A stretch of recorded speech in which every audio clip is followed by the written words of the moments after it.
The gas station guardian. So, I work at a gas station in the middle of a small town. My shifts are pretty consistent. About 2 weeks ago, a man in a white Mondio started parking across the forecourt for a couple of hours and sat there watching the shop. Creepy, but it is what it is. He looks like a pretty much stereotypical neckbeard to me. He has a neckbeard, an anime shirt, and looks and smells like if he has relatively poor hygiene. For context, I am a young, effeminate man who wears makeup and large novelty earrings. Due to this, kids seem to love me, and I am happy to entertain them. I do, however, dress like a carpenter's apprentice if I'm working or just hanging around. He came in after I made a mistake. I couldn't fix myself on the till because he saw me. Getting upset, I thought the guy was trying to serve was upsetting me, but he told the guy to fuck off and stop acting like a beta threatening girl. I asked him to leave, and he said, "Someone needs to look after you. You'll be taken advantage by the cruel men who only want to use your motherly instinct and childbearing hips, not getting to know and understand you on an intimate level." I asked this dude to leave politely. I told him I am a whole guy and this was just cartoonishly weird thing to say. And so he huffed and went off to his car and left. Anyway, the guy that was here earlier sat and watched me as per NBD. I do not care if he stays over there. And then he left about 4, came back a half an hour ago, and then asked me what my dinner order was because he thought I would be hungry and if he could take me out right after my shift, since a young lady as myself deserves to be treated right. I politely declined and said my dad would be bringing me dinner later, and I had a boyfriend.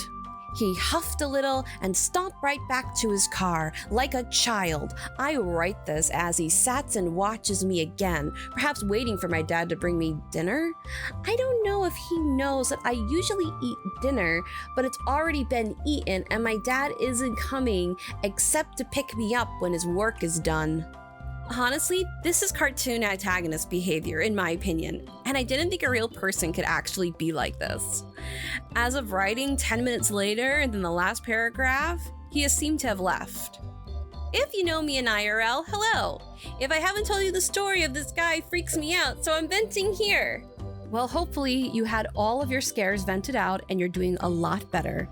And that was the tale of the gas station guardian. Wannabe Vtuber Neckbeard tells a child their taste in manga is trash. I work in a library, and we have a Patreon who regulars that is a textbook neckbeard.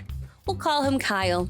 Kyle has been coming here for years, and while he generally bothers the staff, normally we can just put whatever new anime or manga or comic that we have into his hands and just push him out the door just to get him to go away.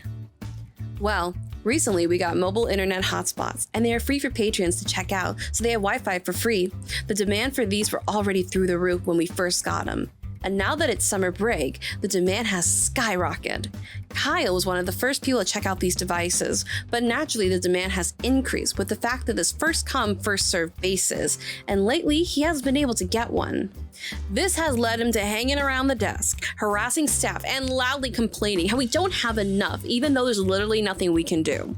He keeps on telling us he's trying to become a Twitch VTuber so he can start making money.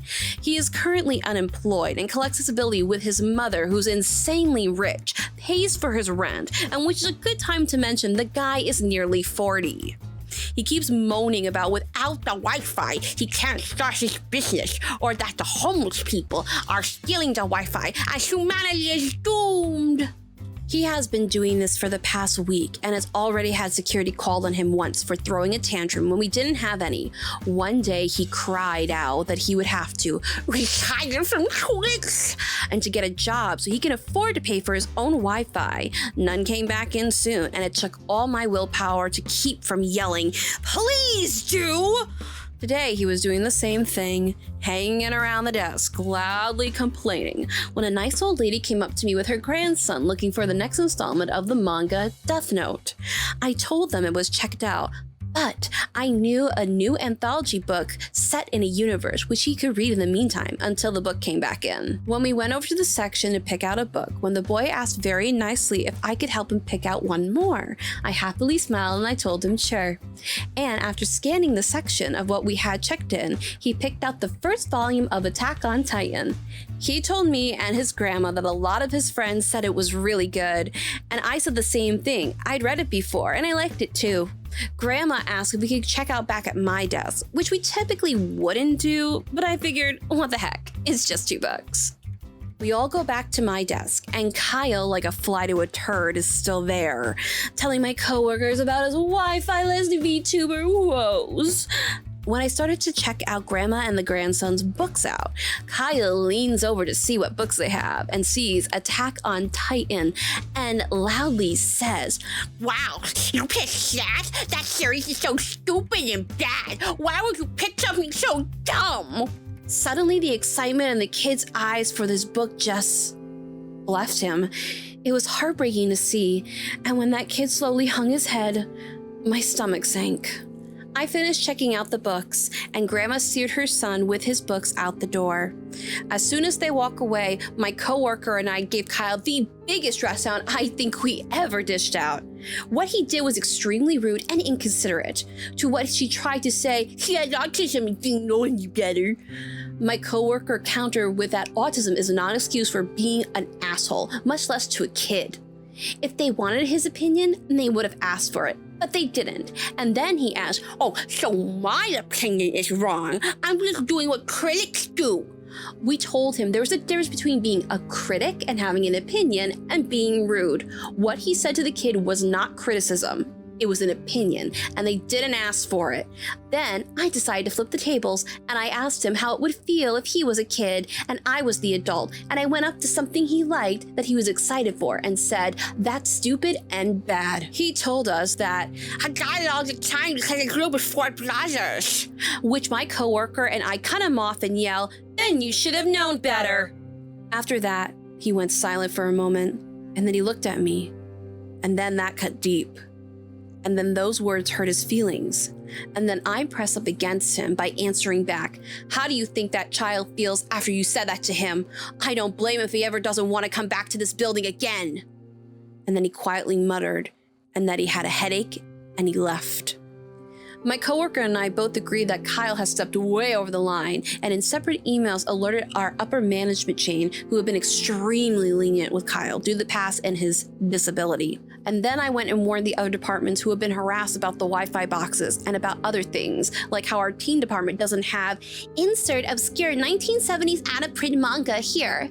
I told him that he's a 40-year-old man at the end of the day, even if he acts like a baby, and that he can get his manga, but then he needs to get out. That space is not for him, it's for kids. Just like the one that he yelled at. Next, I went over to the circulation and security to let them know the same thing. They're absolutely horrified, but agreed to up security patrols and to keep an eye on Kyle while he's in the building. Management gets back to me, tells me that I did the right thing and that they'd be meeting me to discuss what to do. In the meantime, they tell me I can tell him to leave or to refuse to serve him if he continues to behave this way. I just feel terrible for the kid.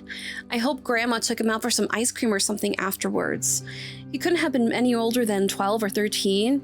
Just this adult, greasy neckbeard yelled loudly about how something that he liked was stupid in public. I really hope this doesn't put him off reading. His grandma was a really sweet old lady who was super supportive, and the fact that he's reading at an adult level is amazing. Don't expect to be the last you'll hear of Kyle. I'll update you on a post or part 2 after management has their meeting and decide what will happen, because I don't think it'll be pretty no matter what their decision is. Update. Management and security were collectively horrified after what happened.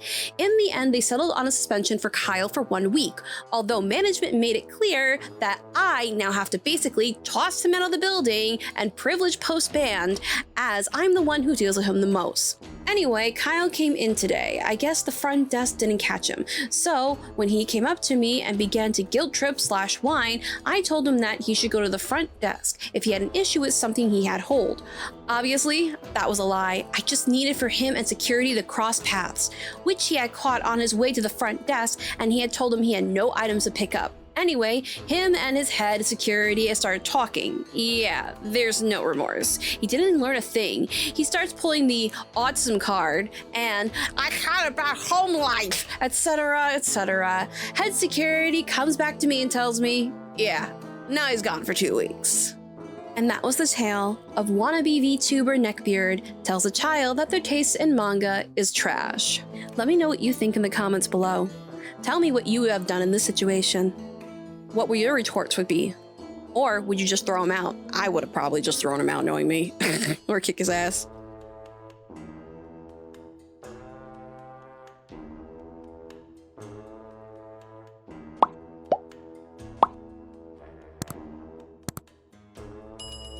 A neckbeard wanted to take my non-existence virginity. Hello folks, I have an odd story that is specifically made for this account because I kind of don't want the ordeal linked to my main account. I hope you find this an enjoyable read. So I, a 22 female, I am a little bit of a late bloomer, which is why a few weeks ago I went to a bar for the first time ever. My good friend and colleague, a 26 female, invited me, and I invited my other friend who's a 22 male. She has a lot of experience and she's been sneaking into bars from a relatively young age. I've never explicitly asked her why, because I feel like it's not my place, but she's a responsible person, I swear. Obviously, if you're expecting to meet your fair share of weird people, like the guy who I sat in the group with my friends knew, he took my phone and then lectured me for not having my eyes on it, even though I was fully aware he had it. But it's not like he can unlock it without my fingerprints, but that's another story. Here comes the neckbeard. I have no clue how long he's been doing this, but at one point I saw him staring at me from the other end of the bar. I just tried to pretend I didn't notice and figured that ignoring him would deliver the message. Haha, but he was staring at me like a wild predator who just spotted a possible prey. At some point, we moved from the bar to the table with a group of friends my female friend knew. I don't know if the neckbeard knew any of the people. I have my doubts, to be honest. But somehow he weaseled his way in there and I didn't even notice until he started talking to me. His first words, "Hello, pretty woman." I shot my male friend a glance because we both visit this sub frequently and obviously he caught it too. I just said hi. The neckbeard introduced himself like a neckbeard would. I was slightly drunk, but I'm sure at one point he even said, "I'm a legend," and the male friend tried not to burst out laughing. He asked my name and I tried not to be visibly disgusted because I'm attempting to be a good human being. My male friend had to leave for some time because he was tired and had to get up the next morning. The neckbeard kept talking to me and I just gave him short, polite answers and then excused myself for a smoke. When I came back, he was gone. To be honest, I didn't question it. I was just happy that he was gone. Had a great evening after that. We came back the next evening without the male friend because heck, we're young, why not? The neckbeard was there, but as soon as we came in, I kind of noticed a shocked look upon his face when we arrived, but nothing came of it. Until my friend informs me about what happened last night when I went for a smoke the night before. The weirdo apparently looked at my female friend and said something along the lines of, "How I wish to be a first insider because she looks so cute and innocent." She slapped him and then had a talk with him about how disgusting he is. I didn't tell him because it was like 6 years too late. Also, I'm happily taken, which to be honest, I didn't want her to because I'd be happy letting him think that every single woman doesn't want him. No wonder he left after that because my friend is the quote, "scary dog privilege meme in person," unquote. She is like absolutely gorgeous, has the kindest face ever. But just from seeing her, you know you really don't want to mess with her unless you have a death wish. Glad to report that I never saw the neckbeard again after that, and I assume he switched bars. This was sort of a long read. I'm not concerned about it getting any attention. I just wanted to put my story out there for anyone who might want to get a chuckle out of it. Well, thank you. I had to do a couple of takes because it's very ridiculous. Let me know what you think below of the story. Comment, tell me, what are your thoughts about it? What would you do if you were in this situation? I'd probably kick him in the balls. And that was the story. A neckbeard wanted to take my non-existence virginity. All right, Alright guys, thank you so much for coming around my trash fire and enjoying these wonderful tales that I have told to you. If you like, stick around and subscribe to my channel. I don't really say that because I feel it's too narcissistic or it just ruins the vibe of the video, but I'm trying to do it in subtle ways where it's not like in your face. Contrary to popular belief, me with my new like little green screen dingabells.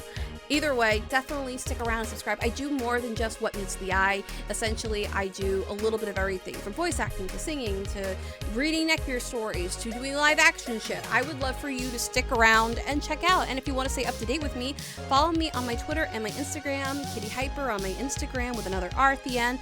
Or if you check it out, it is going to be SynthwaveCat on Twitter. So definitely check it out down below, and I would be more excited to see you, and we can chat. Send me memes. It doesn't matter.